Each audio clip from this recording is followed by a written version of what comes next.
nom de notre Seigneur soit béni, que son nom soit élevé sur la terre entière. Ce jour est un jour que l'Éternel a fait, un jour béni, un jour où nous allons expérimenter la bonté, la fidélité, la puissance, la gloire de notre Dieu au nom suprême de Jésus. Acclamons notre Seigneur, acclamons-le, acclamons-le. Poussons des cris de joie sur toute la terre entière. Alléluia. Les promesses de Dieu sont oui et amen. Acclamons la fidélité de notre Dieu. Il accomplit ses promesses. Il tient sa parole. Alléluia. Alléluia. Amen. Gloire à l'agneau, gloire à l'agneau. Alléluia. Que c'est bon de savoir que notre Dieu tient ses promesses. Quand il parle, il veille sur sa parole pour l'exécuter. Il a dit, venez dans ma présence avec joie et célébrez-moi avec des cantiques. Nous sommes là pour rendre un culte à celui qui nous a conçus, créés, manifestés, qui a dit, je connais les projets que j'ai formés pour toi, des projets de paix et non de malheur, pour te donner un avenir et de l'espérance. Il dit, si je suis pour toi, qui pourrait être contre toi? Ce Dieu est digne d'être honoré. C'est pourquoi là où vous êtes sur la terre entière, que ce soit en Afrique, en Europe, en Amérique, en Asie, en Océanie, vous êtes même en pleine mer, vous êtes connectés à ce culte. Que la gloire de Dieu vous accompagne, que la puissance de Dieu soit réelle, que la présence de Dieu soit démontrée. Nous sommes sur le point de vivre des moments extraordinaires. Savourez chaque instant avec grande attention, avec grande foi et sans modération. Oui, ce n'est pas nocif, mais ô combien bénissant et embellissant pour ta vie et ta destinée. Que Dieu te bénisse, que Dieu te loue. Alléluia, alléluia, amen. Amen.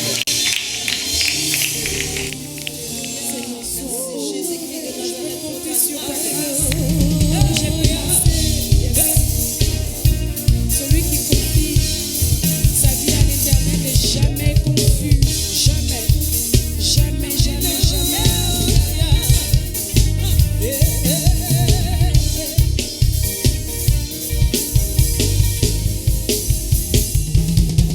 Je veux compter sur ta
foi en Dieu. Il est le Quelles que soient les Dieu circonstances, Seigneur, de tu la restes le montagne. Dieu. Il est le Dieu de la Dans les vallée. bons, dans les moments de Nous Dieu. célébrons notre Père. Tu es grand, tu es bon, Dieu fidèle dans les bons et dans les moments difficiles. La fidélité reste la même. La vie est simple quand tu es sur la montagne. Tu as la paix du cœur, comme si de rien n'était. Mais les choses changent quand tu es dans la vallée. Ne perds pas ta foi, car tu n'es jamais seul. Car le Dieu de la montagne reste le Dieu dans la vallée. Et quand les choses vont mal, il les transforme en bien. Et le Dieu des moments reste le Dieu dans les défis. Le Dieu du jour reste Dieu dans la nuit. Car le Dieu de la montagne, car le Dieu de la montagne reste Dieu dans la vallée. Et quand les choses vont mal, il les transforme en bien. Et le Dieu des moments reste Dieu dans les défis. Le Dieu du jour reste Dieu dans la nuit. Alléluia. Yes. Tu restes le Dieu fidèle, quelles que soient les circonstances, quels que soient les moments, éternel, tu restes Dans le la Dieu vallée fidèle. comme dans la Quand tu dis une montagne, chose, personne ne peut il dire a son regard sur tu es toi. simplement exceptionnel comme Dieu. Nous te célébrons ce jour, nous te louons. Et nous disons que tu es fidèle en tout temps, en tout moment. Alléluia.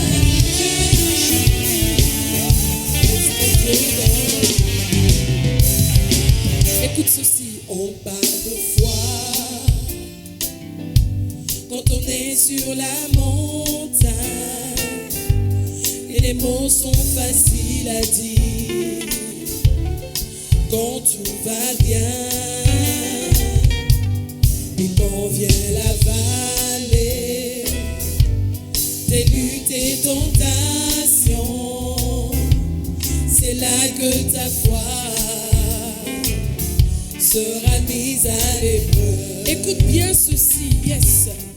On parle de foi quand on est sur la montagne. Ça c'est quand tout va bien. Les mots sont faciles à dire quand tout va bien. Et quand vient la vallée, des luttes et tentations, c'est là que ta foi sera mise à l'épreuve. Car le Dieu de la montagne reste Dieu dans la vallée.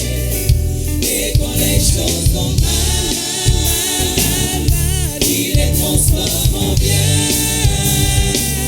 Et le Dieu des moments reste Dieu dans les défis. Le Dieu du jour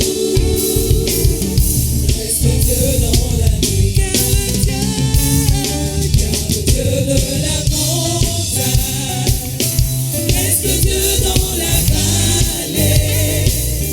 Et quand les choses vont mal,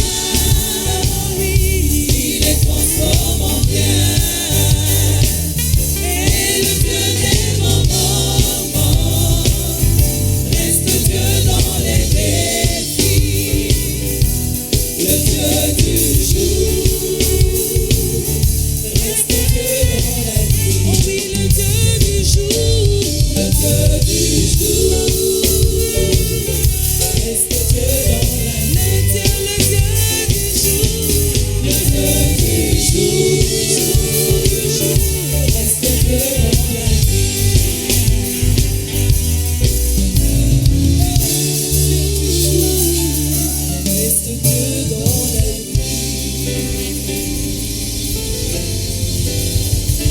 Alléluia. Notre Dieu est bon, il est fidèle. Nous te célébrons, notre Seigneur. Merci pour ta fidélité. Je vous salue ce matin dans le beau, précieux, magnifique nom de notre Seigneur Jésus. De là où tu es, je veux que tu te tiennes debout et que tu acclames le Seigneur. C'est un jour de célébration. Il a tellement fait pour nous encore cette semaine et nous sommes hyper reconnaissants pour sa bonté. Bonjour chers frères et sœurs dans le Seigneur, bienvenue dans une atmosphère où nous avons commencé à vivre le ciel sur la terre. Je vous lis donc les annonces relatives à la grande famille du temple de la foi. Un couloir alimentaire est ouvert en faveur de tous les membres de l'Église en difficulté en cette saison. Pour bénéficier de cette aide, prière de passer par votre responsable de famille qui contactera le département social. Notez bien que cette aide ne concerne que ceux qui ont des familles en charge. Mais aussi, nous encourageons tout membre de l'Église à apporter ne serait-ce que de son superflu en vivres, en provision financière pour soutenir cette initiative. Si vous êtes malade en cette saison, faites-le nous savoir afin que nous puissions prier pour vous et au besoin vous suivre médicalement. Le temple de la foi reste ouvert du mardi au samedi de 8h30 à 17h30 et dimanche dès 7h30 à 17h30. Vous pouvez passer déposer vos offrandes et portions d'alliance et honorer donc ainsi vos vœux. Nous prions pour tous les provisionnaires car l'œuvre de Dieu doit continuer d'avancer. Nous vous exhortons à honorer vos engagements dès que le ciel s'ouvrira car nous croyons et nous prions parce que nous savons que Dieu continuera de bénir certains d'entre nous. La réussite commence par la sélection de ce qu'on écoute, dixit Raoul Wafo. Nous t'encourageons donc à écouter et réécouter les messages ouins et profonds donnés sur cet autel afin de donner des couleurs divines à ta vie. Partage-les autour de toi afin d'influencer la vie de plusieurs pour Dieu. Nous sommes diffusés sur les sites Wafo Ministries, Enseigne-moi, les chaînes Béni TV et EMCI TV, Radio Mieux-Être Québec, 9radionet.net, page YouTube Tombe de la foi, Facebook Révérend Raoul Wafo, Tombe de la foi et bien d'autres. Suivez le révérend également sur Instagram Raoul Wafo. Vous pouvez en outre suivre nos cultes sur EMCI TV tous les dimanches à 12h GMT, 14h heure de Paris et 13h heure de Kinshasa. Et sur les radios Cocody FM dimanche 11h à 12h, mercredi de 19h à 20h. Radio Arc-en-Ciel à Bobo dimanche de 11h à 12h, le mercredi de 20h à 21h. Radio Amitié Yopougon dimanche de 16h à 17h et mercredi de 14h à 15h. Zénith FM de Marcory dimanche de 10h à 11h et mercredi de 20h30 à 22h. Que Dieu vous bénisse et très bonne suite de culte à vous.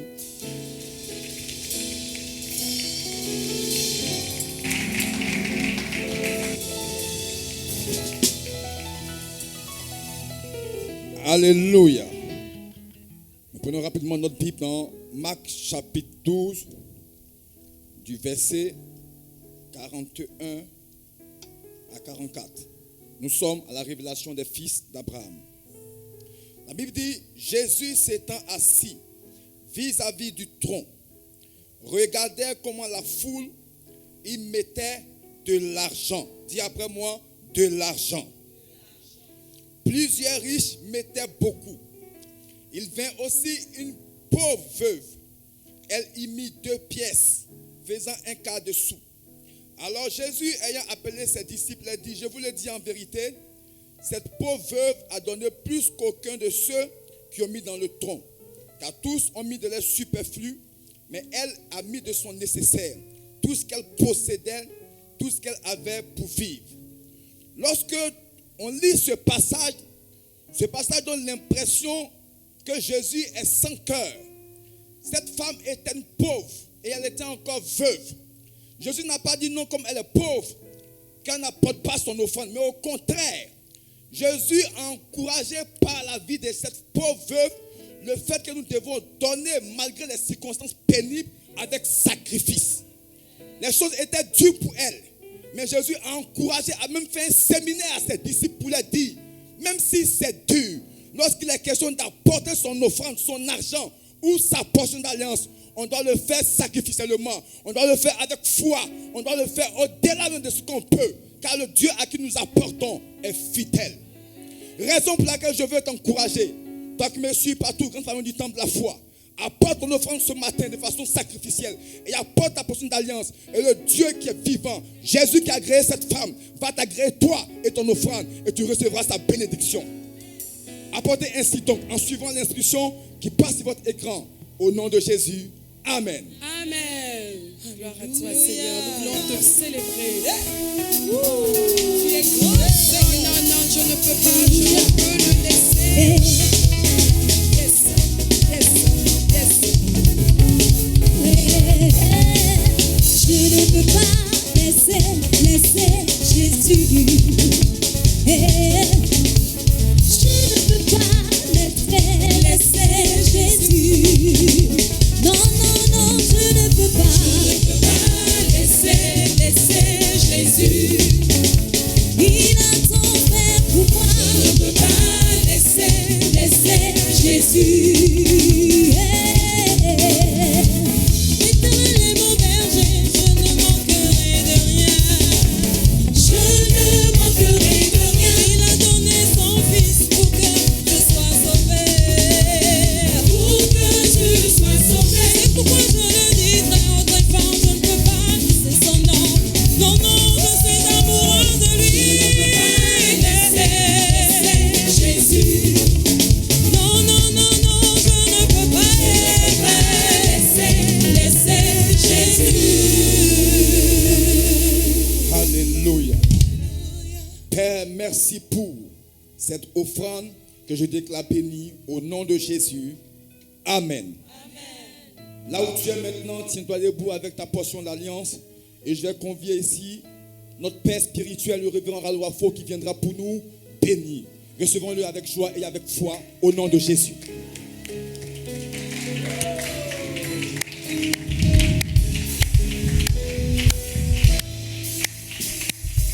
Alléluia. Ça devrait toujours être pour nous une sensation de joie que d'apporter à notre Dieu notre portion d'alliance. Certaines personnes m'ont souvent demandé, mais qu'est-ce que c'est la portion d'alliance? Eh bien oui, c'est la portion de nos revenus que nous choisissons d'apporter volontairement à Dieu, en obéissant à ses principes et à sa loi, en obéissant à sa parole pour l'honorer, mais aussi pour entrer en possession de toutes les promesses qu'il nous a déjà réservées. C'est dans ce sens que j'ai pour coutume de dire que la portion d'alliance est un code d'accès qui nous permet justement de jouir, d'avoir ce que Dieu nous a déjà réservé dans les cieux là-haut. Eh bien, nous vivons sur terre. Nous devons donc bénéficier de toute la dotation divine en termes de provision sur terre pour accomplir le mandat qui nous a été assigné. Notez bien, dans l'ancienne alliance, nous parlions de dîmes, dans ce sens où c'était le 10e de nos revenus. Mais c'est clair que nous ne pouvons pas accéder à la totalité de ce que le ciel nous réserve en lui donnant à notre Dieu seulement le 10e de ce que nous avons. Nous sommes des intendants. Tout ce que nous possédons appartient à Dieu. Le 10e n'est que l'indicateur pour les personnes qui sont dans la nouvelle alliance de la portion minimale que nous pouvons apporter à notre Dieu. Eh bien oui, ça peut paraître mathématiquement incompréhensible, mais c'est spirituellement vrai, parce que la portion d'alliance, plus elle est élevée, 15, 20, 30, 40, 50, 70, 80, 90, plus le ciel relâche à notre égard les provisions indescriptibles et vraiment abondantes, car Dieu nous mesure de la mesure avec laquelle nous nous serons servis. S'arrêter à 10%, c'est minimiser, justement, limiter la quantité des avoirs qu'on peut obtenir du ciel. Aller à plus de 10%, c'est commencer à marcher dans une réelle foi par rapport justement aux promesses que Dieu nous a faites. C'est agir comme notre père Abraham qui a sacrifié sur l'autel son fils unique Isaac. Et Dieu l'appela le père de la foi. Lève donc maintenant ta portion d'alliance là où tu te trouves. Et répète après moi ces paroles. Seigneur Jésus, c'est en ton saint nom que j'apporte à mon Père cette portion de mes revenus. Pour moi, c'est un acte d'amour d'obéissance, de foi. Car je crois à mon égard que le ciel sur ma vie restera toujours ouvert, que j'accéderai à toutes les bénédictions matérielles et immatérielles que le ciel m'a réservées. Mon cœur s'attachera davantage à Dieu. Les provisions du ciel dans ma vie ne feront pas défaut. La protection de Dieu sera toujours ma portion. Partout, au nom suprême de Jésus. Amen, amen et amen. Et moi, en tant que serviteur de Dieu, garant justement de la puissance de Dieu agissant sur cet autel, j'ajoute sur ta vie, au nom suprême de Jésus, qu'il te sera fait comme tu l'as annoncé. Que ta vie se transforme en un portrait illustrant, décrivant la bonté, la puissance, la grandeur, la fidélité de Dieu, au nom suprême de Jésus. Et que par ta vie, on puisse connaître les portions de la richesse du royaume des cieux. Qu'il en soit ainsi. Que ceux qui se moquaient de ceux qui adorent Dieu changent d'avis en regardant ta vie. Et ceux qui avaient des problèmes avec le donner, que ta vie soit un véritable challenge, une source de motivation, d'inspiration, afin qu'ils puissent honorer Dieu dans tous les domaines de leur vie. Au nom suprême de Jésus, donne-moi 3 bons amen. Amen, amen et amen. Gloire à l'agneau. Je voudrais qu'on acclame tous le Seigneur. Alléluia, gloire à Jésus. Est-ce que vous voulez qu'on acclame tous le Seigneur? Amen. Mesdames, mesdemoiselles et messieurs, vous savez, souvent, quand on demande d'acclamer, certaines personnes confondent acclamer et applaudir. Quand nous applaudissons, nous pouvons applaudir parce qu'il y a eu un exploit. Quand nous acclamons, nous avons la révélation de ce qu'il a accompli pour nous et l'assurance d'une victoire totale. Nous acclamons celui qui est mort à la croix, qui est ressuscité d'entre les morts, qui a défié la mort, qui est sorti vainqueur. Nous acclamons parce que nous savons que pour l'éternité, oh, alléluia, gloire à Jésus, gloire à l'agneau. Vous êtes cris de joie, vous êtes cris de joie, vous êtes cris de joie dans sa présence. Gloire à Jésus. Amen. Alléluia. Nous avons une très bonne nouvelle. Nous n'avons pas enregistré dans cette église depuis qu'a commencé cette vilaine pandémie qui ressemble à son auteur aucun cas de décès. Dieu nous a protégés, Dieu nous a gardés. Et donc je voudrais vraiment encore rendre grâce à Dieu. Amen, gloire à l'agneau. Amen. Et je puis ajouter que personne qui croit en Dieu, personne appartenant à cette grande famille du temple de la foi ne mourra avant son heure et ne sera détruit par le Covid-19. Donne-moi ton meilleur amen. Alléluia. Gloire soit rendue à Dieu. Frères et sœurs, n'oubliez pas de prendre le repas d'alliance chez vous. Prenez-le chez vous. Nous vivons un moment extrêmement particulier. La foi de chacun le préservera. Il est écrit qu'il te soit fait selon ta foi. Ne le pense surtout pas comme un acte religieux. Souviens-toi que la première fois que le repas d'alliance a été donné, Jésus l'a donné la veille de sa mort. C'est-à-dire qu'il s'est livré lui-même. C'était un acte d'une haute portée mystérieuse. Et on le dirait même mystique. Parce qu'il se donnait lui-même. Il faisait manger son corps tandis qu'il était encore vivant. Que la victoire de la croix soit totalement ta portion au nom suprême de Jésus. Donne-moi ton meilleur amen. Laisse-moi te dire encore que chaque fois que tu dis amen, tu es en train de dire ainsi soit-il. Dis encore amen. Alléluia. Note ceci dans ton agenda. Le mercredi 27 mai, au vendredi 29 mai, nous avons un temps de prière et de jeûne. Nous prendrons ces 3 jours. Il est probable que nous ayons déjà la possibilité d'avoir en cette date-là des réunions dont nous verrons. Mais nous serons connectés aussi en direct. Nous allons avoir 1 heure de prière tous les soirs que je dirigerai moi-même pour te préserver de l'apostasie, pour te permettre de vivre pleinement ta foi en cette saison et de demeurer dans la victoire acquise à la croix et que ta vie reflète la totalité de la rédemption et que toutes les promesses qui ont été énoncées de la bouche de Dieu et écrites par la main de ses prophètes ou annoncées par l'Esprit de Dieu soient totalement ton partage. Ta manière de ne pas dire amen m'embête, dis amen. Alléluia. Que Dieu bénisse ton âme. Maintenant, nous avons pour coutume de déclarer la parole de Dieu, de l'affirmer sur nos vies. Ah bien, je veux te demander de te tenir debout là où tu te trouves, que tu sois dans ta voiture. Garde ta voiture maintenant, tu es dans ton bureau, tiens-toi debout, et bien tu es couché, lève-toi, cette heure est vraiment solennelle, elle va créer une impulsion sur ta destinée et elle va rectifier certaines erreurs qui peut-être ont été accomplies par ta marche pas dans ton parcours prophétique. Donne-moi ton meilleur amen. Quelqu'un dise encore amen. Lève ta main droite comme ça vers le ciel. Souviens-toi, comme on a dit, d'accord, que quand ta main droite est levée, tu es en train de dire que justement tu te connectes à la victoire de la croix. Et répète ces paroles après moi là où tu te trouves. Seigneur Jésus, tu es mort sur la croix.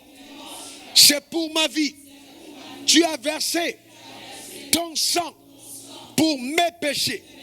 Tu m'as racheté à grand prix, au prix de ta vie. Car à tes yeux, j'ai une valeur. C'est pourquoi je décrète, je déclare et j'établis sur ma vie, en vertu des pouvoirs qui me sont conférés par la nouvelle naissance, qu'aucun décret, aucun projet, aucun plan, aucune conspiration de l'enfer contre ma vie ne saura prospérer au nom suprême de Jésus. J'envoie le feu, le feu, le feu sur les œuvres de l'enfer. Je décrète, je déclare et j'établis que mon alliance est une alliance de succès. Je crois au ministère des anges déployé sur la terre en ma faveur, afin que les plans du Très-Haut à mon égard s'accomplissent richement au nom suprême de Jésus. Amen 3 fois. Qu'il en soit ainsi à ton égard, clamons très fort. Le Rédempteur, le Dieu vivant, le Dieu puissant. Poussez les cris de joie dans vos maisons. Criez, poussez les cris de victoire. Alléluia. Amen. Oh, quelle gloire, quelle grâce, quelle présence, quel bonheur, quelle bonté nous ressentons dans nos âmes de la part de notre Dieu.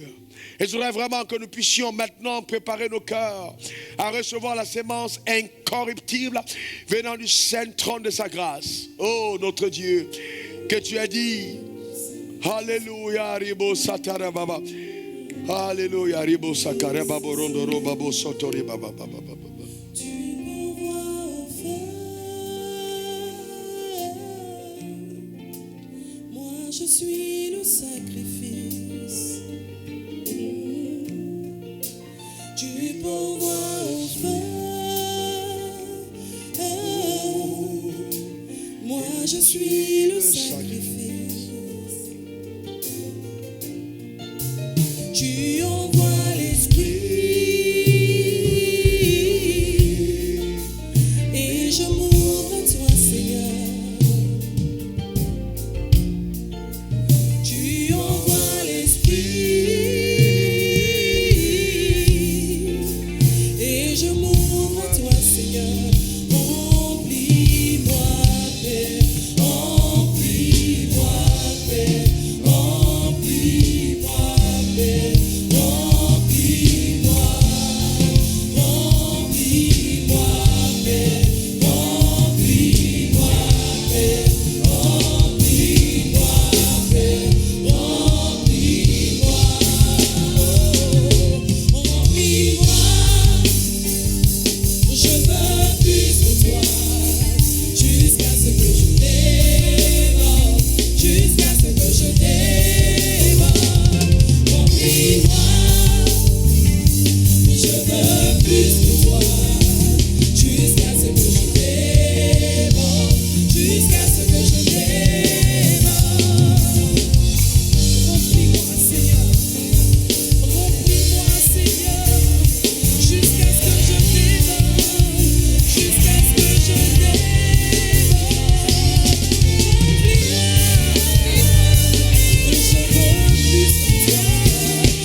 chanson est tellement profonde que le Seigneur remplisse chacun d'entre nous et que notre coupe déborde. Et les sources d'eau vive jaillissent de notre sang. Et que la vie de chacun d'entre nous sur la planète Terre soit un témoignage illustrant les œuvres de la rédemption. Et que nous puissions être l'expression de la défaite de Satan. Une expression ambulante. Partout où nous nous trouvons, au nom suprême de Jésus. Je voudrais te prier maintenant, mon frère, te prier ma soeur. Que tu sois en Afrique, que tu sois en Europe, que tu sois en Amérique, que tu sois en Asie, que tu sois en Océanie. Considère simplement que la parole de Dieu te trouve là où tu es. Car Dieu te connaît parfaitement. Et donc Dieu va parler à ton cœur, Dieu va parler à ta vie. Et cette parole ne rentrera pas à Dieu sans avoir accompli en toi ce pourquoi justement Dieu t'a suscité et appelé. Mais tu devras par ta foi collaborer avec le message qui t'est adressé afin que cette parole ne retourne pas. Oui, qu'elle accomplisse dans ta vie ce que le ciel t'a réservé. Mets ta main sur ton cœur et accorde-toi avec le messager justement que je suis, le messager de Dieu pour toi en ce jour. Oui, mets ta main sur ton cœur. Père, au nom suprême de Jésus, je veux demander par ta puissance extraordinaire qu'il soit accordé à ma soeur et à mon frère la capacité de m'écouter et de me comprendre. Que dis-je? Te comprendre au travers de mon discours. Et que la lumière qui vient d'en haut, la vie de Dieu, descende en chacun d'entre nous. Et que les chaînes de la captivité soient miraculeusement brisées. Et que la liberté soit totale. Que la floraison de la vie divine opère ce dégât de chacun d'entre nous. Et que nous deviennons donc ce spectacle ambulant, démontrant et la victoire de Dieu et les défaites des ténèbres. Au nom puissant de Jésus, béni sois-tu, Éternel, que ton nom soit béni. Tu achèves ce que tu commences. Et nous dépendons donc de ta grâce, pouvoir éternel, manifeste par la foi, Éternel, tes œuvres. À toi l'honneur, à toi le triomphe. Béni sois-tu pour la grâce et l'onction sur ma vie. Au nom de Jésus, j'ai prié. Et quelqu'un dise encore Amen 3 fois. Amen, Amen et Amen. Eh bien, nous allons donc, mesdames, mesdemoiselles et messieurs, continuer cet enseignement ô combien riche et profond que nous avons commencé depuis dimanche passé. Et donc, Dieu m'a parlé par son esprit et a attiré mon attention sur le fait que nous devons enseigner à l'église justement la foi à la fin des temps. Et donc, dans le message de mercredi passé, j'ai insisté justement sur le fait que la foi devrait avoir deux dimensions. Et même d'ailleurs dimanche, il y a la dimension de la foi aux promesses présentes, c'est-à-dire dans ce siècle, et la foi aux promesses à venir. Donc les promesses éternelles, celles que nous aurons après notre mort. Et j'ai dit qu'il était important, nous basant sur la parabole de Luc 18, de comprendre que Dieu a envie d'accomplir sa justice à l'égard de ses élus, à l'égard de ceux qu'il s'est choisis. Car dans tous les cas, nous ne pouvons pas rencontrer le Seigneur ou être nés de nouveau sans sa volonté parfaite.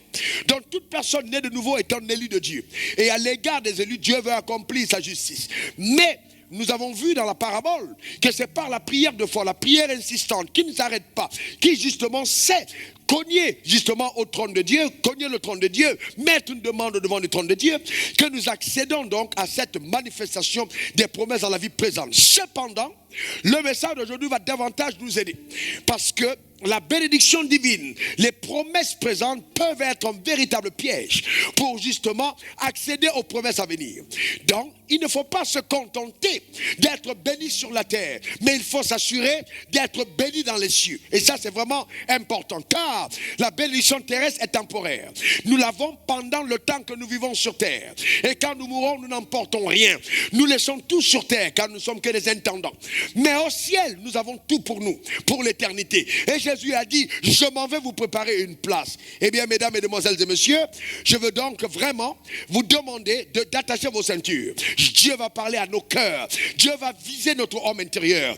Nous allons aller à l'intérieur, là où les gens ne vont pas souvent. Nous allons aller à nos profondes pour que la parole fasse une œuvre chirurgicale profonde et que tu retrouves l'embellie intérieure de ce que ta vie est supposée être. Dans tous les cas, je voudrais te dire ceci. Ta vie va refléter exactement ce que sont tes pensées. pensées. Telles en pensent, telles elles sont. Si tes pensées ne sont pas changées, ne sont pas métamorphosées, ta vie gardera les couleurs qu'elle a présentement.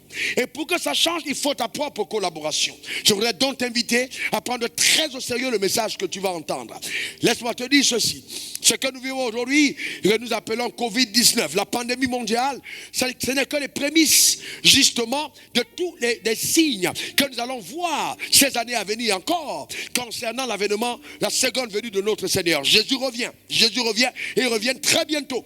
Comme je l'ai dit, dans le message de mercredi, nous avons déjà franchi le corridor d'accès à la fin des temps. Chacun d'entre nous devra donc faire attention et déployer sa foi dans la dynamique de la fin des temps.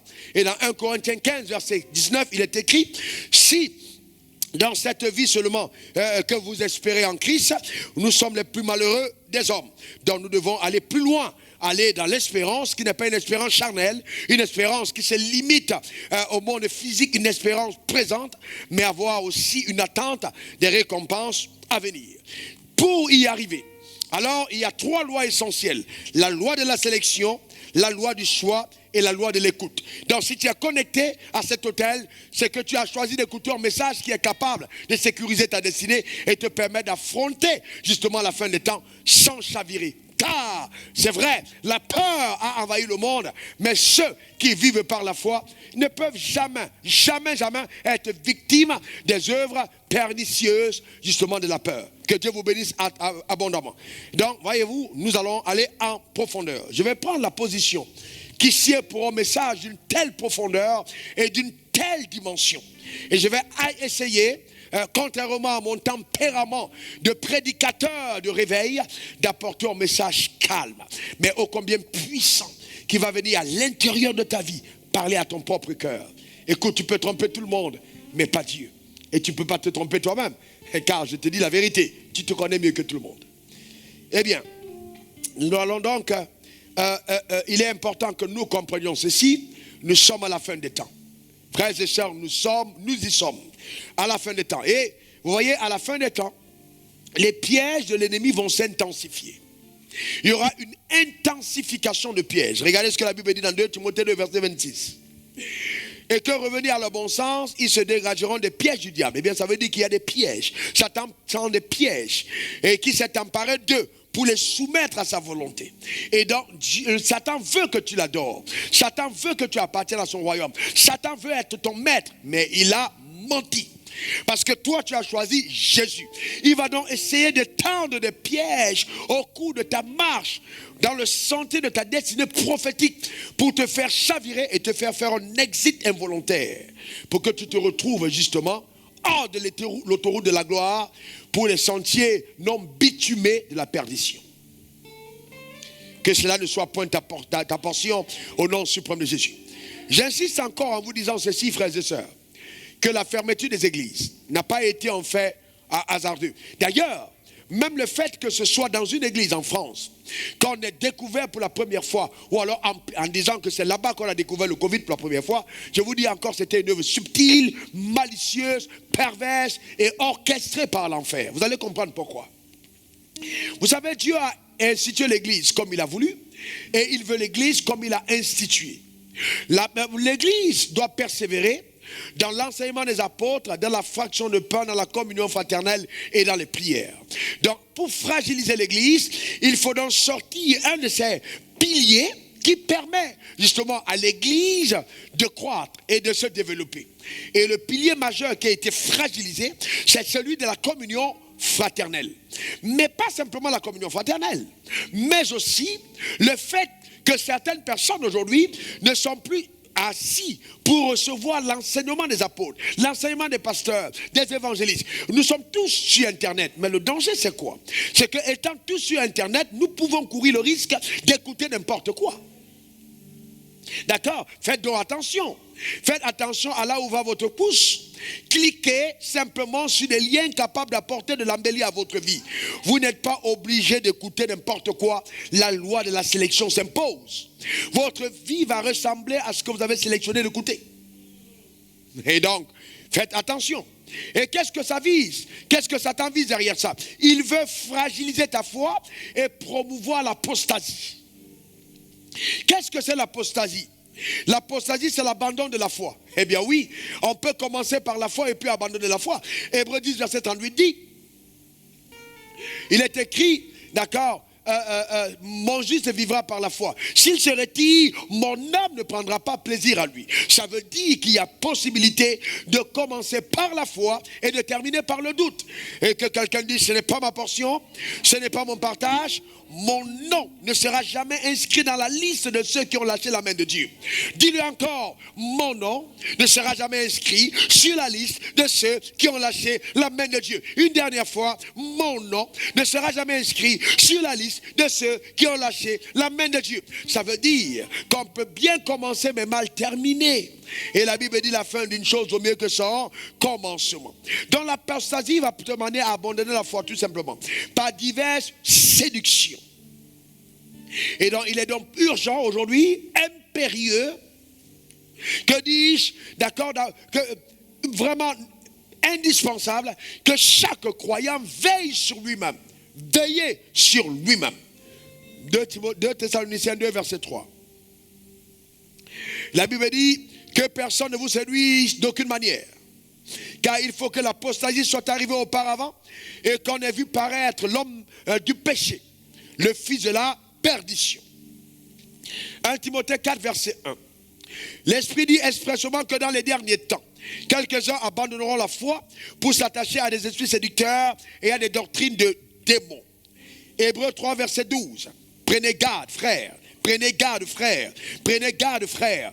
Que quelqu'un de vous n'ait un cœur mauvais et incrédule, au point de se détourner du Dieu vivant. Ça veut dire que nous pouvons abandonner la foi, nous pouvons nous détourner de Dieu. Mais c'est une œuvre totalement subtile. Et vous devez comprendre que dans votre marche avec Dieu, une fois que vos yeux sont détournés de la personne de Jésus-Christ, eh bien, c'est déjà l'apostasie qui commence. Et c'est pourquoi, dans la marche par la foi, nos regards doivent être sur lui. Et lui seul uniquement. Pas sur le pasteur, pas sur le prophète, mais sur Christ. Et nous allons voir comment est-ce que c'est subtil. Voyez-vous, quelles sont ces subtilités, quels sont ces pièges que tend l'ennemi à la fin des temps? Premièrement, notez-le, c'est l'amour de l'argent. L'amour de l'argent. 2 Timothée 4 verset 10. Quand je parle de l'amour de l'argent, je parle de l'amour des biens matériels. Voyez-vous, 2 Timothée 4 verset 10. Car Damas m'a abandonné par amour pour le siècle présent. D'accord? Et Jean 17 verset 16. Il est écrit, ils ne sont pas du monde. Comme moi je ne suis pas du monde. C'est vrai que nous vivons dans le monde, mais nous ne sommes pas du monde. Quand je parle du monde, je parle de ses méthodes, je parle de ses stratégies, je parle de ce qui nous offre hors des voies de Dieu. C'est très important. La mondanité, c'est justement obtenir les choses que Dieu nous a promises par les voies du diable. Ça, c'est l'amour du monde. C'est l'amour du monde. Christ est notre modèle. Il est le modèle de chaque croyant. 1 Corinthiens 11 verset 1, il est écrit, soyez mes imitateurs comme moi-même je le suis de Christ. Donc Christ devra être notre imitateur, notre modèle. Et nous, ses imitateurs, nous devons imiter Christ. Car c'est lui le premier-né de toute la création. Il est le premier-né d'entre plusieurs frères. Et donc si nous sommes de la fratrie, si nous appartenons à la famille de Dieu, Christ est le premier-né et nous sommes ses petits frères. On devrait le voir dans notre ADN. On devrait le voir dans notre manière de nous comporter, dans notre manière d'agir. C'est triste aujourd'hui de voir des personnes portant des titres fanfarons d'ailleurs, pour certains, de pasteurs, de révérends, de bishops, d'évêques, etc., de prêtres, etc., et se comporter dans la société pire que des mondains. C'est terrible. Je vais vous montrer ces pièges qu'il faut absolument éviter, tout en jouissant de la plénitude des bénédictions exceptionnelles que Dieu réserve aux croyants. Oui, c'est possible. Et c'est ça le parfait modèle. Vous voyez celui d'Adam dans le jardin d'Éden, avant sa chute, il était riche, il était en bonne santé, il était joyeux, il craignait Dieu, il parlait avec Dieu, il écoutait Dieu et il agissait. C'est le type de modèle là. Voyez-vous que la nouvelle création est supposée être même au-delà car la nouvelle création est une création au-delà de ce que Adam a été dans le jardin d'Éden. Et c'est ce que tu es supposé manifester. Voyez-vous? Donc, ces œuvres subtiles, on a là les mauvaises doctrines, celles qui sont enseignées. Les mauvaises doctrines, notez bien, mauvaises doctrines. Comment est-ce que le diable fait pour amener certaines personnes à dévier? Ce n'est pas de mauvaises doctrines. 1 Timothée 6, verset 10. D'accord? Et ces mauvaises doctrines qui vont nous amener au matérialisme. D'accord? Car l'amour de l'argent est une racine de tous les maux. Quelques-uns, en étant possédés, se sont égarés loin de la foi et se sont jetés eux-mêmes dans bien des tourments. Hébreux 13, verset 5. Ne vous livrez pas à l'amour de l'argent.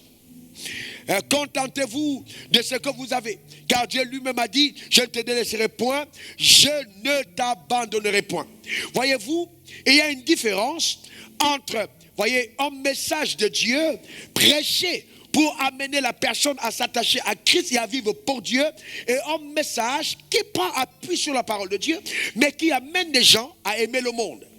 Et donc, c'est pourquoi les gens ont tiré, ont beaucoup attaqué ce soi-disant message de la prospérité. En fait, qui était un message, j'ai bien compris pourquoi les gens ont eu ce message en horreur, qui parlait de l'abondance de la richesse, de l'abondance de la gloire, avoir des maisons, avoir des voitures, mais où Christ n'était pas au centre. C'est un mauvais message.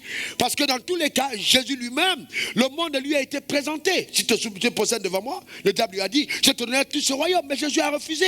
Il a refusé d'avoir accès au monde par les voies du diable. D'accord? Mais il n'a pas dit que les richesses du monde étaient une mauvaise chose. Non. Non. Mais il a dit, Satan, je ne les prendrai pas par tes voies. Voilà la différence. La prospérité est une immense chose. Et Dieu veut que tu sois prospère. D'ailleurs, un homme pauvre n'est pas un homme libre. Allez demander aux gens que vous voyez tout autour de vous. La pauvreté est un masque. La pauvreté ne va jamais révéler la totalité et la plénitude de la rédemption.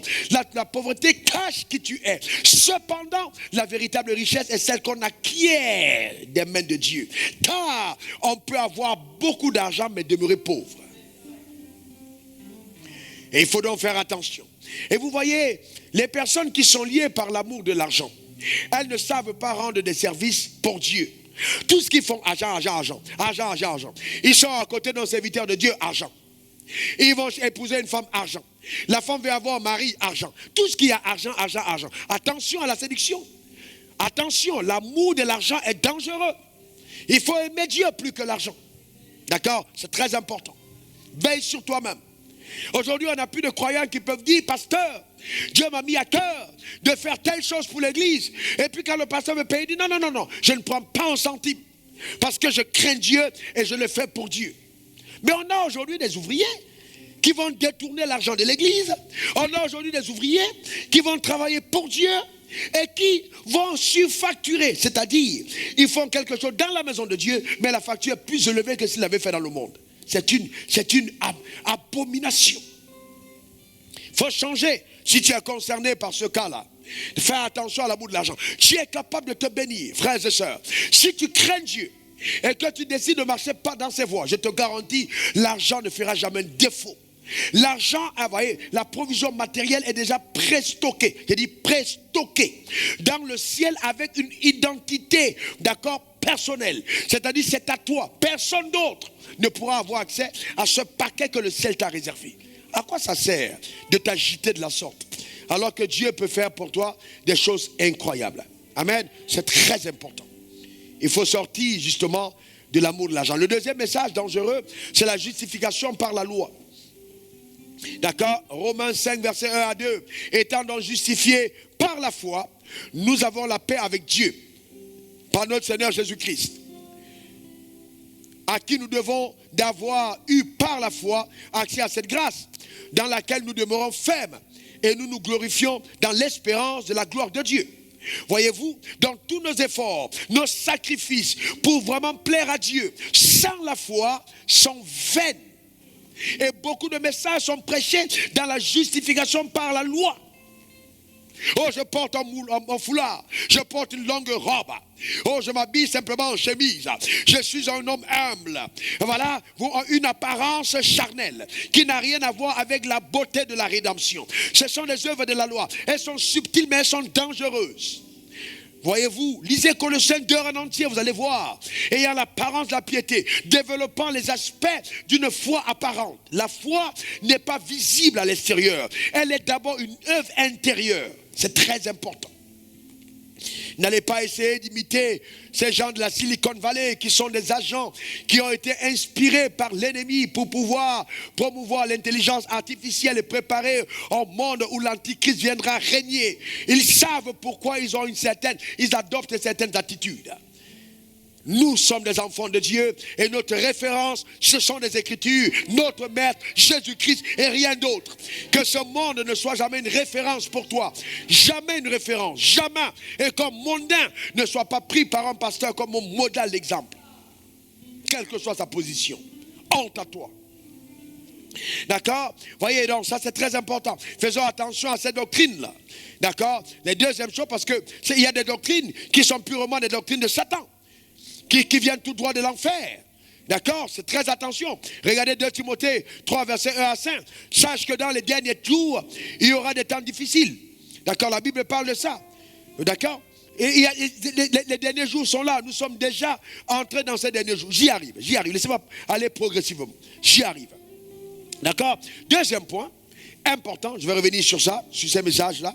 Deuxième point, c'est la grâce disgraciée, c'est-à-dire, ne disgracie pas ta grâce. Comment on dit ça en français facile? Ne rends pas ta grâce vaine. D'accord, c'est très important. 1 Corinthiens 15, verset 8 à 10.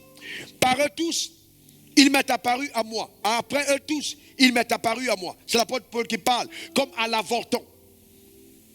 Car je suis le moindre des apôtres. Je ne suis pas digne d'être appelé apôtre, parce que j'ai persécuté l'église de Dieu. Oh mon Dieu. Qui parle ainsi? Le grand apôtre Paul.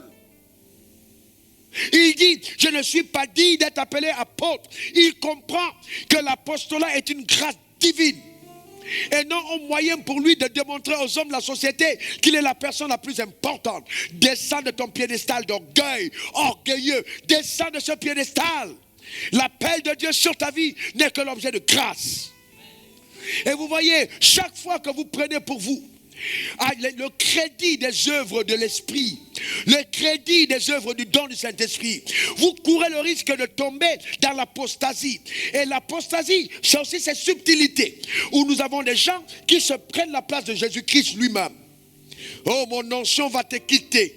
Mon onction va te quitter. Quelle onction tu as si ça n'a pas été donné? Si tu fais ça, la grâce que j'ai déposée sur ta vie va te perdre. Non frère, non frère. Non, c'est de la manipulation. C'est une œuvre satanique. Nous devons tous ramener les gens à la personne de Christ. Et tout ce que nous faisons n'est que pure grâce. Il dit par le verset 10, par la grâce de Dieu, je suis ce que je suis. Alléluia. Que quelqu'un le dise, par la grâce de Dieu, je suis ce que je suis. Ça veut dire par la faveur de Dieu. C'est pourquoi, laisse tes ennemis te calomnier. Laisse-les raconter ce qu'ils veulent. La valeur de ta vie n'est pas définie par les rumeurs du monde. Oh frère, ne te laisse pas émouvoir par ce genre de choses. Dieu n'a pas demandé la vie de tes ennemis pour t'appeler, mais il se sert d'eux pour te bénir. C'est pour ça que c'est en face d'eux qu'il dresse une grande table, comme pour dire, moi c'est une œuvre souveraine, c'est la grâce. La grâce est une faveur imméritée, mais c'est aussi une habileté. Dieu te rend capable. La fin des temps ne doit pas te faire peur. Dieu te rend capable. Il n'y aura aucune tentation, aucune preuve qui va survenir, qui sera au-dessus de tes forces. Tu as la force. Dis encore, j'ai la force. Déclare-le, j'ai la force. Encore, j'ai la force. Écoutez-moi. Les hommes de Dieu seront de plus en plus calomniés, de plus en plus attaqués. Les gens raconteront même des fausses histoires. Ça arrivait sur moi. J'ai vu quelqu'un raconter des histoires. J'ai dit, mais c'est pas possible. Je reste mes yeux, j'ai dit, mais c'est quoi ça? Mais c'est la fin des temps, frère. On n'aura plus d'histoires pareilles. Les gens même qui vont prendre ta photo en train de parler, modifier tes paroles comme si c'est toi qui parlais. On va arriver à ça. Mais nous devons faire attention. La grâce de Dieu est là. Et aussi, j'invite les hommes de Dieu de la planète Terre. Nous devons activer le levier de la puissance. Mais aussi, on verra des personnes marcher en pleine route et puis s'arrêter et ne pas tomber, mais ils sont morts debout.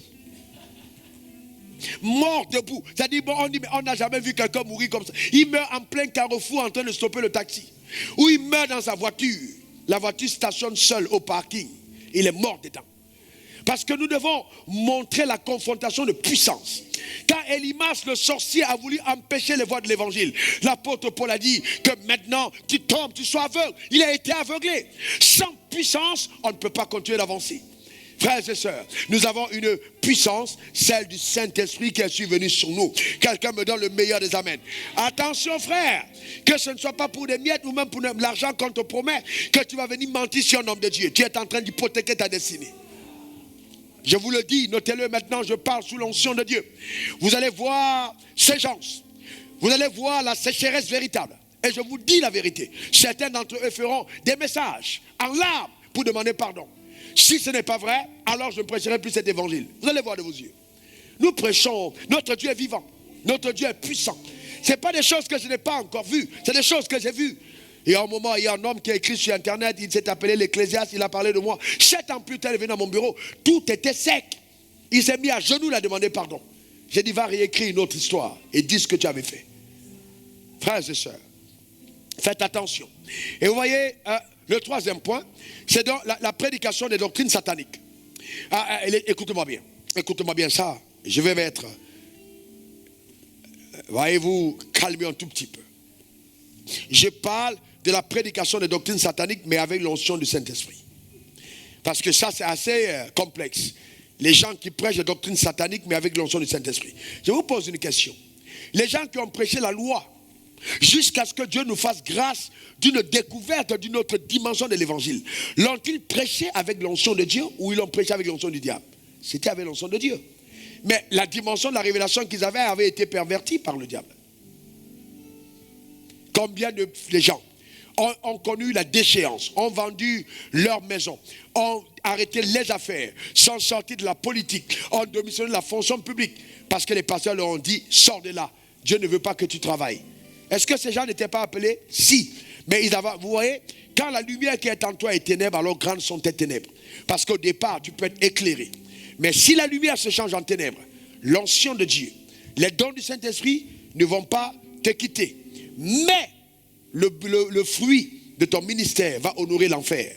Que cela ne t'arrive point. Que cela ne soit point ton partage. Donc ne croyez pas que toutes les personnes, parce que quelqu'un prêche un message qui semble être un message dur, oh il y a pas nom de Dieu comme lui. Ne croyez pas que ce soit Dieu, frère. Ne croyez pas que ce soit Dieu. Tout message qui ne vous amène pas à contempler le visage de la rédemption, à contempler le visage de Christ, à contempler la justice de la croix, est un faux message. Même s'il est prêché par roi fou. Il est faux. Donc on doit faire attention à ça. Voyez, aujourd'hui, on observe une grande disparition de l'amour de la vérité. Les gens n'aiment pas la vérité, c'est le 4e point. L'amour de la vérité et le courage pour la vérité. Les gens ne sont plus assez courageux pour la vérité. Moi, je vais vous dire une chose, frères et sœurs, j'ai tellement la révélation de celui qui m'a appelé. Mon histoire personnelle est tellement éloquente dans le sens de la marche par la foi que personne dans mon église, qu'il soit le multimilliardaire de l'univers, que Dieu ait décidé de lui donner 99% de la richesse du monde et 1% resté, il ne va jamais m'influencer. Parce qu'il ne sera jamais justement la source de ma provision. Vous devez faire attention. Ne prêchez pas un message pour satisfaire les visages de ceux qui vous regardent. Ne prêchez pas un message pour contenter les oreilles de ceux qui vous écoutent. Ne prêchez pas un message pour paraître être le meilleur messager que Dieu a suscité. Parce qu'il y a des choses que Dieu va vous demander de prêcher que vous n'allez pas aimer vous-même. Mais vous devez prêcher pour l'amour de la vérité. Les gens n'ont pas compris que moi, vous savez, quand j'ai commencé à prêcher l'évangile, je ne suis pas sûr qu'il existe un messager aussi plus légaliste que je l'ai été. Mais un jour, pendant que je priais, Dieu m'a dit, voilà, tu vas prêcher, tu vas dire à l'église que la prospérité vient du sang de Jésus. C'était un choc pour moi. Mais j'ai dû, par la révélation des Écritures, comprendre que Dieu avait raison. Et donc il faut aimer la vérité. Quand vous aimez la vérité, Dieu vous révèle la vérité. N'aimez pas vos positions. N'aimez pas les doctrines de votre assemblée. N'aimez pas vos points de vue. Aimez la vérité. Et quand vous priez, dites, oh Père, parle-moi selon la vérité. S'il y a quelque chose à moi qui n'est pas clair, éclaire-moi, Père, montre-moi la vérité. C'est très important. Parce que dans tous les cas, notre vérité est toujours partielle. Et la révélation toujours progressive. Donc c'est très important d'aller à la quête de la vérité. Frère, ce que tu connais aujourd'hui, c'est inférieur à ce que tu dois connaître demain. Et c'est pourquoi vraiment dans la prière personnelle, moi-même je ne cesse de gémir devant Dieu. Oh Père, s'il te plaît, révèle-moi ta parole, accorde-moi un esprit de sagesse et de révélation dans ta connaissance. Vous voyez, c'est très important. Et cinquième piège, attention à la légèreté. Ne soyez pas léger. Ne soyez pas léger. Il ne faut pas être des personnes légères. La légèreté n'est pas bon. Tu ne peux pas venir à l'église légèrement. Il faut être consistant. Même quand tu sors de ta maison, il faut avoir du poids. Parce que la gloire pèse. La gloire n'est pas légère. Elle n'est légère en aucun domaine. Ne sois pas léger dans ta manière de te coiffer, léger dans ta manière de t'habiller, léger dans ta conduite, léger dans ton comportement. Il faut bannir la légèreté. Oh, la gloire pèse. Ce n'est pas quelque chose de léger. Aujourd'hui, on est des gens tellement légers. Il faut faire attention. Dans 1 Timothée 4, verset 16, il est écrit, veille sur toi-même. Veille sur toi-même. Veille sur toi-même. Dans tous les domaines. Esprit, âme et corps. Il me viendra, j'en suis sûr, le temps, parce que nous avons le temps, d'enseigner sur la discipline personnelle, la réelle discipline, où tu amènes l'énergie de la pensée, l'énergie de la parole et l'énergie de tes actions à atteindre le même but. Le drame, c'est que nous dispersons notre énergie n'importe comment. On ne veille pas sur soi-même. Nous sommes vanité et vantard. Nous portons un costume pour paraître et non pour être ce que nous sommes. Le costume et l'habit que je porte, c'est seulement parce que je suis ce que je suis. Ce n'est pas pour paraître. Ma gloire n'est pas par le costume. C'est le... Non. Mais le costume est le reflet de ma gloire. Mais le costume ne me donne pas la gloire. Je suis plus beau que mes habits. Et mes habits prennent la beauté par ma beauté. Et ça c'est important, il ne faut pas être léger. Veille sur toi-même, sur ton enseignement. Veille sur ton enseignement. Persévère dans ces choses. Persévère dans ces choses. Car en agissant ainsi, tu te sauveras toi-même et tu sauveras ceux qui t'écoutent. Veille, frère, veille sur toi-même. Ta conduite, les pas que tu poses, tes relations, tes amitiés, tes motivations, tes actions. Veille. Ne te contente pas de dire, donnez les portions d'alliance, donnez les offrandes, alors que toi-même tu es un voleur. Non. Non, veille sur toi-même. Avant de dire quelque chose, assure-toi que tu le fais toi-même. Et que la parole de Dieu ne soit pas simplement là comme ça pour montrer le doigt aux autres. Mais que tu te souviennes que chaque fois que tu fais ça, il y a 4 doigts qui viennent vers toi. D'accord? Veille sur toi. Veille sur toi, mon frère. Veille sur toi, ma soeur. Veillons sur nous-mêmes. On a beaucoup de personnes à l'église qui se contentent du fait que le pasteur m'aime. Le pasteur, je l'appelle à n'importe quel moment. Je peux avoir pasteur Wafo au téléphone. Il y a des gens qui m'appellent, le téléphone sonne, ils disent allô, ils mettent sur haut-parleur, ils sont avec leurs amis. Il dit je le connais, d'ailleurs je l'appelle. Oh non, Wafo, ça va? Oui, j'ai vu, ça va super. Oh, je voulais juste te saluer. Oh, ça va? Qu'est-ce que tu prêches dimanche? Tu sais qu'il est dans la vanité. Il a ton numéro de téléphone et il veut montrer aux gens qu'il te connaît. Il y a des gens comme ça. Vous ne pouvez pas. Mais veillez sur vous-même. Il faut faire attention. Et sur vos enseignements. C'est très important de veiller sur soi-même. C'est pourquoi, frères et sœurs, je prends souvent l'adversité et les persécutions comme mon avantage. Parce que si quelqu'un me persécute en disant par exemple, ce gars-là, c'est un homosexuel, ce gars-là, c'est un voleur, ça veut dire que à partir de ce moment, frère, je dois faire attention. Donc, s'il m'arrive un jour de commettre une erreur, frère, Internet, c'est pas Internet seulement, c'est CNN. Donc à partir de ce moment, les personnes qui me persécutent sont pour moi les motivateurs d'une bonne conduite. Afin qu'on ne trouve pas en moi quelque chose qui est à redire par rapport à la croix. C'est tout. Et j'ajoute, les meilleurs témoins de votre marche, ce sont ceux qui vous côtoient. Votre femme, vos enfants, vos collaborateurs, ils connaissent qui vous êtes.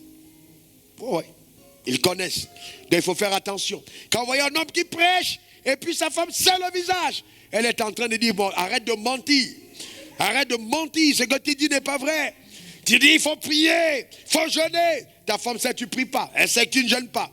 Le jour de jeûne, elle dit, chérie, on a jeûne. Tu dis, et puis quoi? C'est l'église qui jeûne. Prépare-moi la nourriture à midi, tu es là, miam, miam, miam. Tu dis, elle serre le visage. Elle dit, c'est un menteur. Mais elle ne peut pas parler, Joe. ne peut pas parler. C'est le visage, c'est que tu mens.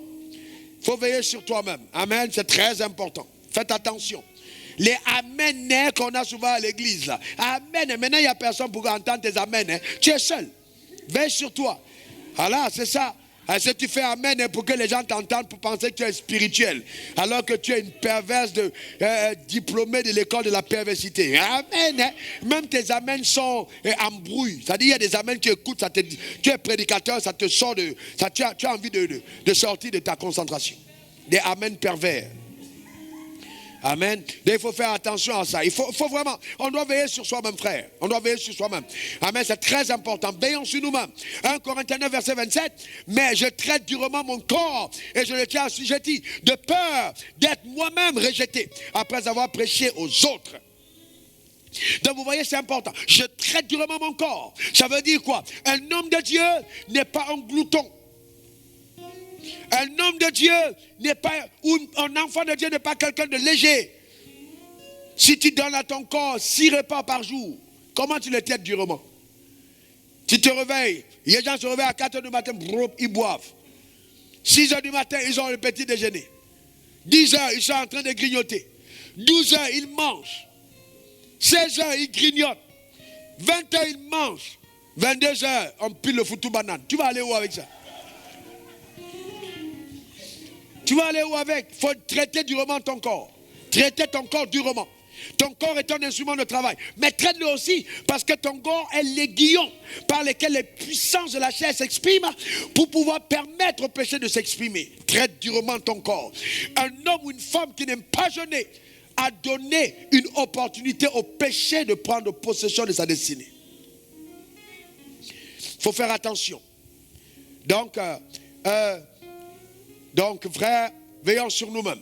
Pourquoi il faut veiller sur nous-mêmes? Eh bien, c'est ça. C'est ça l'avantage du confinement. Le confinement devrait être pour chaque croyant une retraite imposée par Dieu. Je reprends. Le confinement devrait être pour chaque croyant une retraite imposée par Dieu. Revoir nos stratégies, revoir nos motivations, revoir notre marche, revoir notre priorité, revoir notre conduite, évaluer notre éternité, évaluer notre productivité. Pendant tous ces moments, nous devons faire ça, frère. La vie n'est pas la conséquence d'un accident qui se produit. Rien n'arrive à personne qui ne fait rien. La vraie marche par la foi est une marche mathématiquement initiée, avec l'intelligence divine. 2 Timothée 3, verset 1 à 5. Sache que dans les derniers jours, on est dans quel jour? Les derniers. On est dans quel jour? On est dans quel jour? Les derniers. Il y aura des temps difficiles, car les hommes seront égoïstes.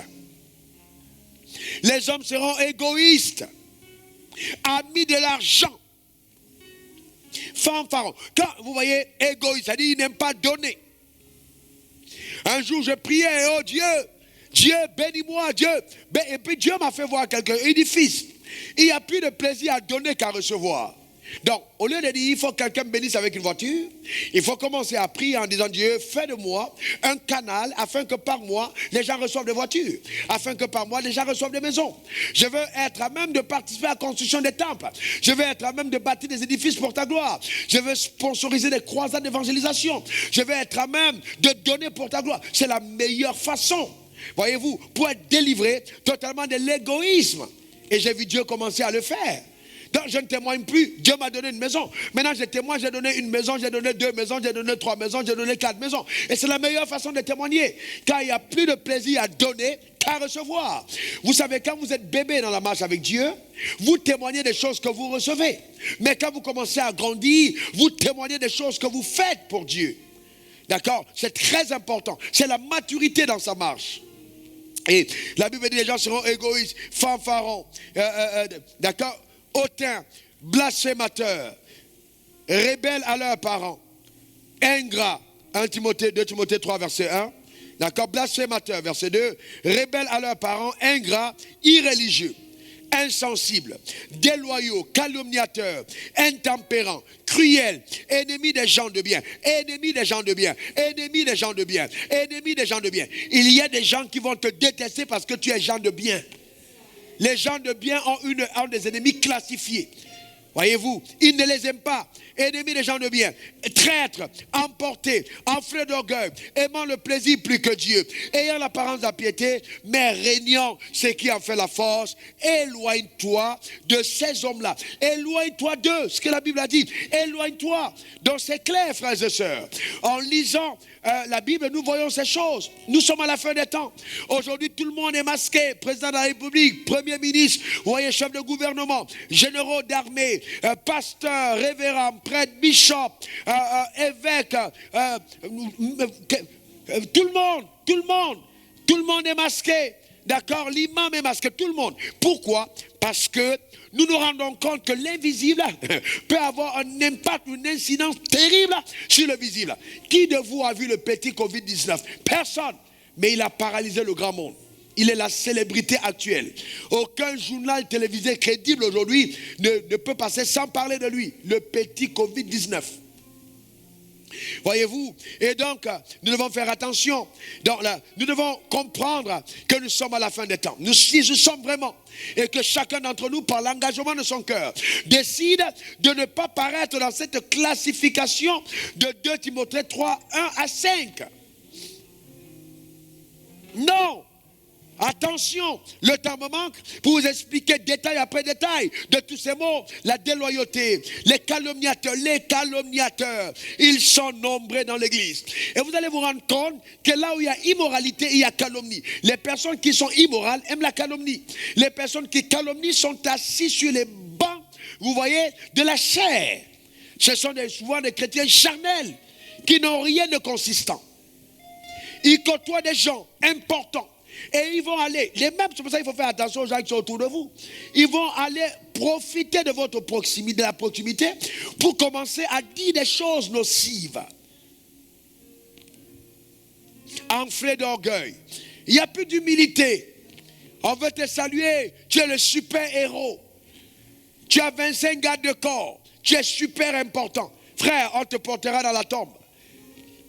2 mètres sous terre, tu vas mourir un jour, ne te fâche pas, c'est la vérité. Moi aussi. Donc nous devons être humbles. Est-ce que vous comprenez ça? C'est très important. Après tout ça, quand tu te laves là, tu te laves avec tes habits, il y a des gens qui marchent dans la rue, c'est comme s'ils se lavaient avec les chaussures. Tu te laves nu.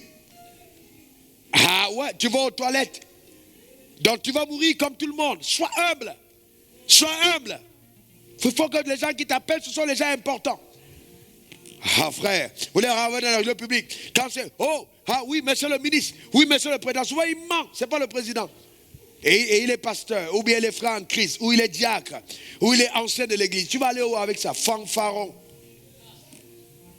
Un fanfaron. Les gens qui font beaucoup de bruit mais qui n'ont rien à l'intérieur. Les casseroles vides, bang, balang, bang, balang, bang, balang. Il n'y a rien dedans. Tu es toujours en train de faire le bruit. Et aucun fruit, aucune productivité. On t'entend jacasser partout. Tu es sur Internet, direct. Même un petit direct à un démontage à main donnée. Mais tu es toujours en direct. Quels sont tes fruits? On peut authentifier ta marche avec quoi? Qu'est-ce que tu as fait dans la vie? Qu'est-ce que tu as fait pour Dieu? Qu'est-ce que tu as fait avec Dieu? Et qu'on peut apprécier? Rien du tout. Mais c'est toi qui critiques tout le monde. Jacques 2, verset 20 à 22. Veux-tu savoir, ô homme vain? Ça veut dire qu'il y a des hommes vains. Que ta vie ne soit pas inscrite dans la liste des hommes vains. Ô homme vain, que la foi sans les œuvres est inutile. Abraham, notre père, ne fut-il pas justifié par les œuvres lorsqu'il offrit son fils Isaac sur l'autel?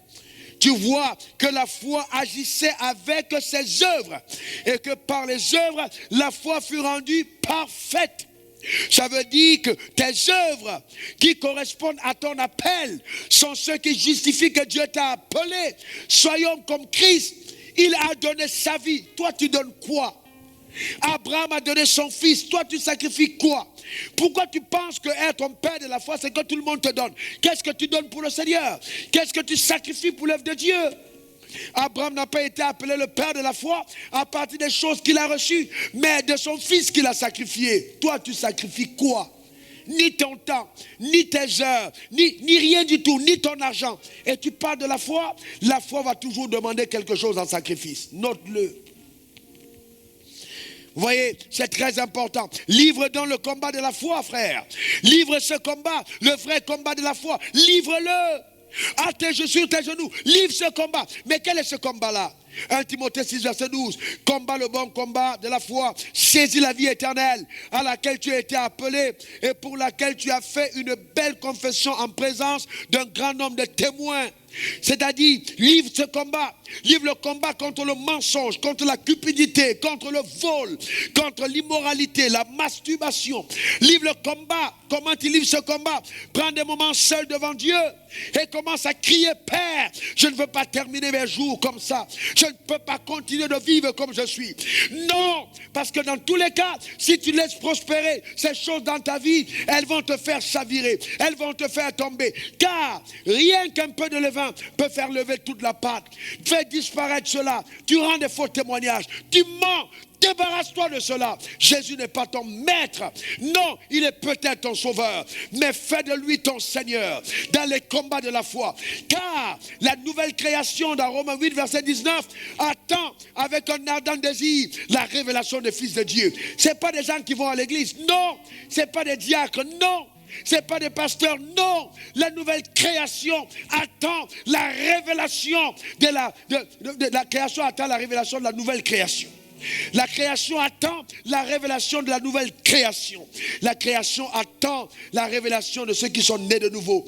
La création attend des hommes, que les arbres sont là et ils disent pendant longtemps: j'ai vu des immoraux s'embrasser en bas de moi, mais j'attends la nouvelle création. Et toi aussi tu es frère en Christ, vous n'êtes pas marié, tu embrasses la sœur sous l'arbre. Les arbres se fâchent, on veut la nouvelle création des hommes intègres. L'air a été trop fâché d'entendre les mensonges. Aujourd'hui, on veut entendre la louange, l'adoration. L'air veut sentir l'odeur de la vérité. La nouvelle création doit reparfumer l'univers du témoignage de la gloire de Dieu. C'est ce que Dieu attend de nous. Ce n'est pas ton argent, ce n'est pas ton or, ce n'est pas ton diamant, ce ne sont pas tes possessions, ce n'est pas ta position, ce ne sont pas tes titres. La nouvelle création attend quelqu'un qui révèle le caractère de Christ. Alléluia. Amen. C'est ce que Dieu attend de chacun d'entre nous. Frère, votre vie perdra en saveur si votre quête cesse d'être la quête des choses d'en haut, la quête de Dieu. Que Dieu te bénisse richement. Et que sa main puissante et son bras étendu se déploient sur ta vie. Et que ta vie bascule en autre palier de la gloire de Dieu. Et que tu redeviennes le témoignage éloquent de la victoire de la croix. Et que par ta vie, une fois de plus, nous voyons de façon interminable, irrévocable, la beauté de la rédemption. Et que dans tous les domaines de ta vie, soient pourvues les promesses de Dieu. Les promesses qui sont pour ceux qui l'aiment, pour ceux qui s'attachent à lui, pour ceux qui marchent avec lui. Ne poursuis pas l'argent, laisse-toi poursuivre par l'argent. Ne poursuis pas les richesses, laisse-toi poursuivre par les richesses. Ne poursuis pas la gloire, laisse-toi poursuivre par la gloire. Ne poursuis pas le succès, laisse-toi poursuivre par le succès. Poursuis l'obéissance à Dieu. Poursuis la soumission à Dieu. Poursuis le service à Dieu de Dieu. Ne sois pas là pour les activités, non, mais pour l'obéissance. Que ce soit l'obéissance qui te rende actif et non le désir de réussir. Celui qui agit pour réussir poursuit la vanité. Il court le risque de poursuivre la vanité, alors que celui qui agit pour obéir va simplement satisfaire le cœur de celui qui l'a appelé. Il y a une grande différence. Eh bien, Jésus n'expliquait pas tout et souvent il parlait en parabole. Que le Saint-Esprit soit avec toi. Que la main de Dieu s'étende sur toi. Tu as été béni par ce message, je voudrais te demander une chose particulière. Prends une sémence là où tu te trouves, oui, prends une sémence. Prends une sémence là où tu te trouves. Et dis: Seigneur, je sème sur cette parole, je veux qu'elle parcourt la terre entière. Et envoie cette sémence, justement à la fin de ce message, envoie sur les instructions qui vont apparaître sur ton écran maintenant. Mais ensuite, je voudrais vraiment prier et demander à quelqu'un qui dit: oh Père, de tout mon être, j'ai envie de changer. J'ai envie de changer. Je crie à Dieu, je veux changer de l'intérieur. Non, je ne vis pas le type de vie que Dieu veut que je vive. Je vais arrêter de mentir, de me masturber, de voler, de calomnier. Je vais arrêter de vivre une vie déplaisante. Maintenant, lève ta main et pose-la sur ton cœur. Je prie au nom suprême de Jésus que Dieu donne à ton être entier d'être visité par la puissance de la restauration. Père, tu m'as dit, il n'y a pas de croissance sans repentance. Que cette repentance produise une croissance totale par la puissance d'en haut, dans le nom suprême de Jésus. Béni sois-tu pour tes œuvres particulières accomplies par le Saint-Esprit au nom suprême de Jésus. Que l'Éternel soit glorifié. Si tu veux donner ta vie au Seigneur Jésus, lève ta main comme ça là où tu es, Dieu te voit. Lève ta main, Dieu te voit, lève ta main et répète après moi ces paroles. Seigneur Jésus, je te donne ma vie. Prends-la entièrement. Change mon cœur. Change ma vie. Écris mon nom dans le livre de vie. Oui, si tu l'as fait, tu es né de nouveau par la puissance de Dieu. Envoie-nous un message. Nous voulons te suivre. Nous sommes concernés par les exploits que Dieu fera par toi. Car tu es devenu, par cette prière, la nouvelle création que le monde recherche. Acclamons le Seigneur pour elle et pour lui.